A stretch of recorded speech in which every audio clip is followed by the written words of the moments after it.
थांबा लाडक्या बहिणींनो, लाडक्या बहीण योजनेच्या जून महिन्याच्या हप्त्याबाबत मोठी आनंदाची बातमी आणि अत्यंत महत्त्वाची अपडेट आज तुमच्यासाठी घेऊन आलो आहे। ही बातमी ऐकून तुमच्या चेहऱ्यावर नक्कीच हसू फुलेल आणि मनात आनंदाची लहर उठेल, कारण सरकारने या योजनेसाठी तब्बल 3600 कोटी रुपयांचा प्रचंड मोठा निधी मंजूर केला असून हा निधी आता लवकरच टप्प्याटप्प्याने तुमच्या बँक खात्यात जमा होणार आहे। इतक्या मोठ्या रकमेचा उल्लेख ऐकूनच अनेक बहिणींच्या मनात आशेचा किरण जागा झाला असेल, पण थोडे थांबा।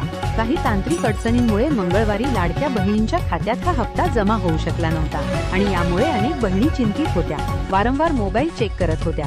पण आता काळजी करण्याची अजिबात गरज नाही, कारण आज म्हणजेच 1 जुलै 2026 बुधवारी 100% पात्र लाडक्या बहिणींच्या खात्यात जून महिन्याचा 1500 रुपयांचा हप्ता जमा होणार आहे।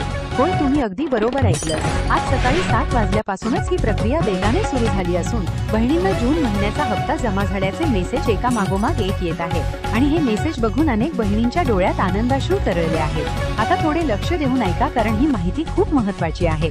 सरकारने या योजनेसाठी सखोल पडताळणी केली आणि या पडताळणीत तब्बल 9 लाखांहून अधिक महिला अपात्र ठरल्या आहेत। होय, 9 लाख हा आकडा ऐकूनच अनेकींच्या मनात धडकी भरली असेल। याचा सरळ अर्थ असा की या 9 लाख महिलांच्या खात्यातला हप्ता यापुढे जमा होणार नाही।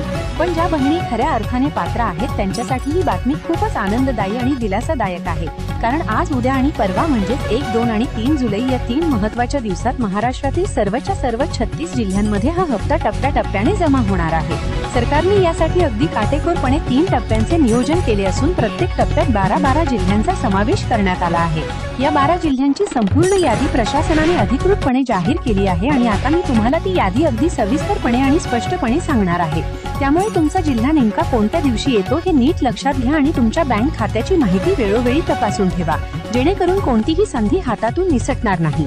चला तर मग सर्वप्रथम आज म्हणजेच 1 जुलै बुधवार या दिवशी नेमक्या कोणत्या 12 जिल्ह्यांमध्ये पैसे जमा होणार आहेत ते सविस्तरपणे पाहूया। या यादीतील पहिले नाव आहे विदर्भातील वाशिम जिल्ह्याचे। वाशिम मधील सर्व पात्र लाडक्या बहिणींना आज त्यांचा हप्ता निश्चितपणे मिळणार आहे। मराठवाड्याचा विचार केला तर लातूर, नांदेड, हिंगोली आणि परभणी या 4 जिल्ह्यांतील महिलांनाही आज पैसे जमा होणार आहेत। कोकणाकडे पाहिले तर रायगड, रत्नागिरी आणि सिंधुदुर्ग या 3 जिल्ह्यांतील महिलांना जूनचा हप्ता आजच त्यांच्या खात्यात येणार आहे। विदर्भातील चंद्रपूर आणि गडचिरोली या 2 जिल्ह्यांचाही यात समावेश आहे। खानदेशातील अहिल्यानगर म्हणजेच पूर्वीचा अहमदनगर जिल्हा आणि पश्चिम महाराष्ट्रातील कोल्हापूर जिल्ह्यांचाही यादीत समावेश करण्यात आला आहे। अशा प्रकारे एकूण 12 जिल्ह्यांतील पात्र महिलांना आज सकाळी 7 वाजल्यापासूनच पैसे जमा होण्यास सुरुवात झाली आहे। ही संपूर्ण प्रक्रिया दिवसभर आणि कदाचित रात्रभरही अखंडपणे चालू राहणार आहे। काही वेळा बँकेचा कन्फर्मेशन मेसेज उशिरा येतो किंवा प्रत्यक्ष पैसे जमा होण्यास 24 तासांचा कालावधी लागू शकतो। त्यामुळे जर आज तुमच्या खात्यात लगेच पैसे दिसले नाहीत तर अजिबात घाबरून जाऊ नका। तुम्ही तुमच्या बँकेच्या मोबाईल ॲपवर फोन पे, गुगल पे किंवा नेट बँकिंगच्या माध्यमातून सहजपणे तुमचा बॅलन्स तपासू शकता। प्रत्येक वेळी प्रत्यक्ष बँकेत जाण्याची अजिबात गरज नाही। आता 2 जुलै गुरुवार या दिवशी कोणत्या जिल्ह्यांना हा लाभ मिळणार आहे ते पाहूया। या यादीत सांगली, सोलापूर, नंदुरबार, जळगाव, भंडारा, गोंदिया, ठाणे, पालघर, जालना, धाराशिव, बुलढाणा आणि यवतमाळ या 12 जिल्ह्यांचा समावेश आहे। या सर्व जिल्ह्यांतील पात्र महिलांना 2 जुलैला त्यांच्या खात्यात जूनचा हप्ता जमा होणार आहे। आता तिसऱ्या आणि शेवटच्या दिवशी म्हणजेच 3 जुलै शुक्रवार या दिवशी कोणते 12 जिल्हे आहेत ते पाहूया। यामध्ये पुणे, सातारा, नाशिक, धुळे, नागपूर, वर्धा, मुंबई शहर, मुंबई उपनगर, छत्रपती संभाजीनगर, बीड, अकोला आणि अमरावती या 12 जिल्ह्यांतील पात्र महिलांना 3 जुलैला त्यांच्या बँक खात्यात हा हप्ता जमा होणार आहे। त्यामुळे तुमचा जिल्हा कोणत्या यादीत आहे हे आत्ताच नीट लक्षात ठेवा। आता थोडी अत्यंत महत्त्वाची माहिती सांगतो। काही महिलांना या योजनेतून का अपात्र ठरवण्यात आले आहे आणि यामागची कारणे समजून घेणे प्रत्येक बहिणीसाठी खूप गरजेचे आहे।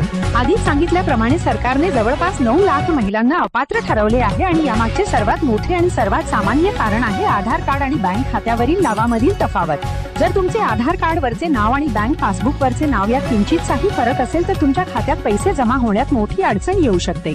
उदाहरणार्थ, आधार कार्डवर तुमचे नाव मराठी भाषेत नोंदवलेले आहे आणि बँक खात्यात मात्र इंग्रजीत आहे, किंवा स्पेलिंग मध्ये अगदी छोटासा बदल आहे तरीही ही मोठी समस्या उद्भवू शकते। त्यामुळे आजच्या आजच तुमचे आधार कार्ड आणि पासबुक दोन्ही एकत्र घेऊन काळजीपूर्वक तपासा। नावाचे स्पेलिंग, विशेषतः इंग्रजी स्पेलिंग, अगदी बारकाईने तपासा। जर कोणतीही त्रुटी आढळली तर ती तातडीने बँकेत जाऊन दुरुस्त करून घ्या, कारण ही छोटीशी छोटीशी चूक तुमच्या हक्काच्या पैशांवर मोठा परिणाम करू शकते. दुसरे अत्यंत महत्त्वाचे कारण आहे KYC. लाडकी बहीण योजनेला आता 2 पूर्ण वर्ष पूर्ण झाली आहेत. त्यामुळे या जुलै महिन्यात प्रत्येक लाभार्थी महिलेला तिचे KYC करणे अनिवार्य करण्यात आले आहे. KYC म्हणजे नेमके काय असा प्रश्न तुम्हाला पडला असेल तर यासाठी तुम्हाला तुमचे आधार कार्ड सोबत घेऊन प्रत्यक्ष बँकेत जावे लागेल आणि तिथे तुमच्या अंगठ्याचा ठसा देऊन ही प्रक्रिया पूर्ण करावी लागेल. ही प्रक्रिया पूर्ण केल्याशिवाय पुढील हप्ते मिळण्यात मोठी अडचण येऊ शकते, हे लक्षात ठेवा.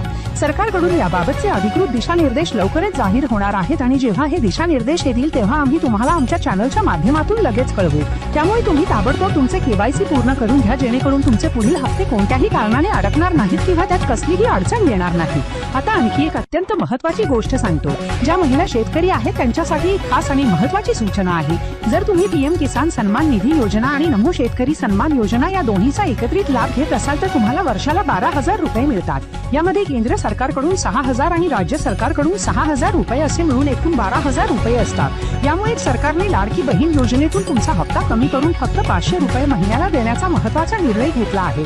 म्हणजेच अशा शेतकरी महिलांना आता 1,500 रुपयांऐवजी फक्त 500 रुपये मिळतील. कृपया याबाबत 1,500 रुपयांचा आग्रह धरू नका, कारण हा सरकारी नियम आहे. भविष्यात जर सरकारने हप्ता वाढवण्याचा निर्णय घेतला तरच तुम्हाला अधिक रक्कम मिळू शकेल, पण सध्या तरी 500 रुपयांवरच समाधान मानावे लागेल. याशिवाय आणखी एक महत्त्वाचा नियम आहे. जर तुमच्या नावावर ट्रॅक्टर, ठिबक सिंचन, तुषार सिंचन किंवा इतर कोणतीही शेतीसाठीची साधने सरकारी अनुदानावर घेतली असतील तर अशा महिलांना लाडकी बहीण योजनेचा हप्ता पूर्णपणे बंद केला जाईल. सरकारने असा स्पष्ट निर्णय घेतला आहे की ज्या महिलांना अशा प्रकारचे अनुदान आधीच मिळाले आहे त्यांना या योजनेतून वगळण्यात येईल. तसेच ज्या महिलांना इंदिरा गांधी पेन्शन योजना किंवा संजय गांधी निराधार पेन्शन योजनेचा लाभ मिळतो, म्हणजे ज्यांना आधीच दरमहा 1,500 रुपये मिळतात, अशा महिलांना लाडकी बहीण योजनेतून एकही रुपया मिळणार नाही.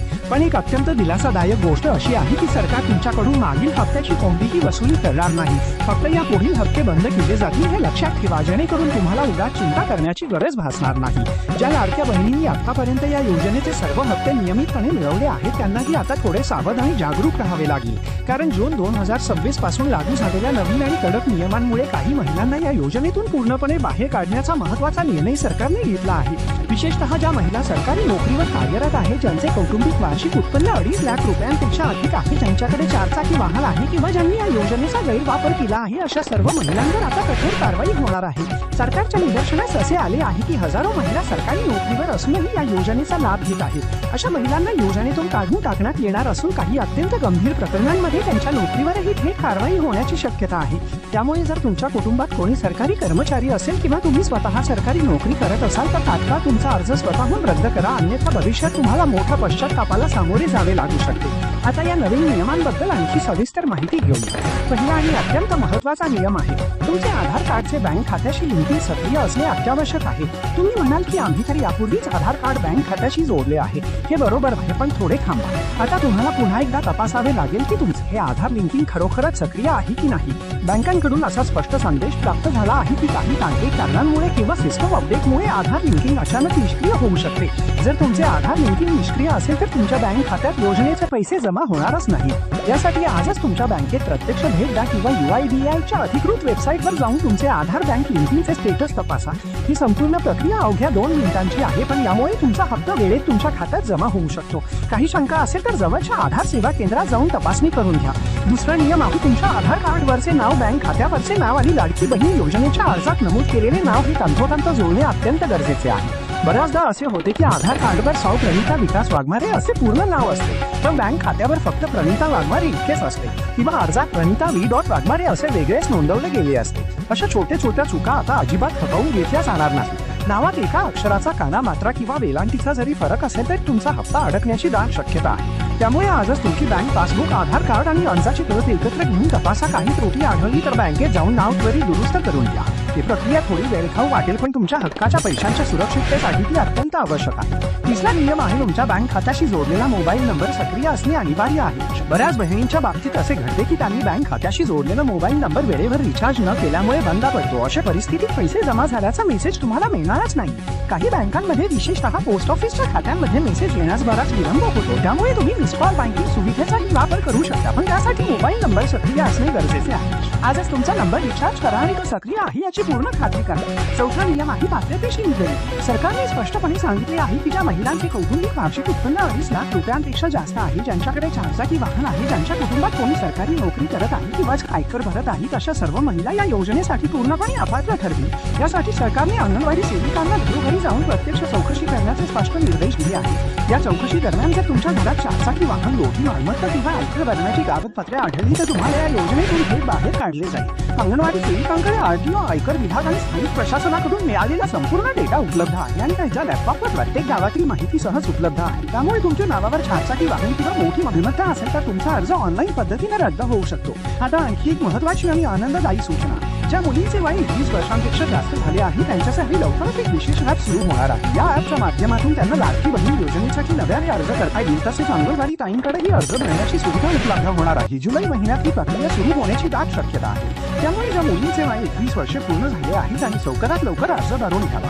या प्रक्रियेला काही महिने लागू शकतात, पण एकदा प्रक्रिया पूर्ण झाली की वय 21 पूर्ण झाल्यापासूनचे सर्व मागील हप्तेही त्यांना मिळू शकतील. ही आनंदाची बाब आहे. याशिवाय ज्या महिलांचे वय 60 वर्षांपेक्षा जास्त झाले आहे त्यांनी कृपया लक्षात घ्यावे की ही योजना केवळ 21 ते 60 वयोगटातील महिलांसाठीच आहे. जर तुमचे वय 60 वर्षांपेक्षा जास्त झाले असेल तर तुम्ही स्वतःहून या योजनेतून बाहेर पडणे हिताचे ठरेल. अन्यथा तुम्ही हप्ते घेत राहिलात आणि नंतर सरकारने वसुली मोहीम सुरू केली तर तुम्हाला मोठ्या अडचणींना सामोरे जावे लागू शकते. त्यामुळे तुमच्या जवळच्या पंचायत समिती किंवा अंगणवाडी ताईंकडे जाऊन त्यांना स्पष्टपणे सांगा की तुमचे वय 60 वर्षे पूर्ण झाले आहे आणि तुम्हाला यापुढे योजनेचा लाभ नको आहे. आता थोडे इतर सरकारी योजनांबद्दलही जाणून घेऊया. सरकारकडून सध्या अनेक कल्याणकारी योजना राबवल्या जात आहेत, ज्यामध्ये शिलाई मशीन, पाणी संच, घरकुल योजना आणि छोटी सोलार सिस्टम यांचा समावेश आहे. या सोलार सिस्टमवर 2-3 बल्ब आणि एक पंखा सहज चालू शकतो आणि ही सुविधा गोरगरीब कुटुंबांना पूर्णपणे मोफत दिली जात आहे. जर तुम्हाला या सर्व योजनांचा लाभ घ्यायचा असेल तर तुम्ही आमच्या चॅनलवर याबाबतची संपूर्ण माहिती सहज मिळवू शकता. फॉर्म कसा भरायचा, कोणती कागदपत्रे आवश्यक आहेत, कोण पात्र आणि कोण अपात्र आहे याची अगदी A to Z माहिती आम्ही तुम्हाला सातत्याने देत असतो. त्यामुळे आमच्या चॅनलला आत्ताच सबस्क्राईब करा आणि हा व्हिडिओ लाईक करा, जेणेकरून तुम्हाला अशा उपयुक्त माहितीचे व्हिडिओ वारंवार दिसत राहतील आणि सरकारी योजनांची अद्ययावत माहिती वेळेवर मिळत राहतील. शेवटी एक महत्त्वाची आणि प्रामाणिक सूचना. जर या 3 दिवसात म्हणजेच 1, 2 आणि 3 जुलैला तुमच्या खात्यात पैसे जमा झाले नाही तर अजिबात घाबरून जाऊ नका. तुम्ही शांतपणे तुमच्या बँकेत जाऊन तुमच्या खात्याची माहिती तपासा. कदाचित तुम्ही वर सांगितलेल्या कारणांपैकी एखाद्या कारणामुळे अपात्र ठरला असाल आणि त्यामागचे नेमके कारण मी तुम्हाला या माहितीत आधीच सविस्तर सांगितले आहे. पण जर तुम्ही खरोखरच पात्र असाल तर तुमच्या खात्यात पैसे नक्की जमा होतील. यात कोणतीही शंका बाळगू नका. फक्त थोडा संयम आणि नीट धरा आणि तुमच्या बँक खात्याची माहिती वेळोवेळी तपासत राहा. ही महत्त्वाची माहिती तुमच्या गावातील, शहरातील आणि परिसरातील सर्व लाडक्या बहिणींपर्यंत आत्ताच शेअर करा, जेणेकरून प्रत्येक पात्र बहिणीला या योजनेचा पूर्ण लाभ वेळेवर मिळू शकेल. आम्ही तुम्हाला यापुढेही अशाच महत्त्वाच्या आणि विश्वसनीय अपडेट सातत्याने देत राहू. चॅनलला सबस्क्राईब करायला विसरू नका. बेल आयकॉन दाबा आणि सर्व नोटिफिकेशन चालू ठेवा. तोपर्यंत काळजी घ्या, सुरक्षित राहा आणि आनंदी राहा.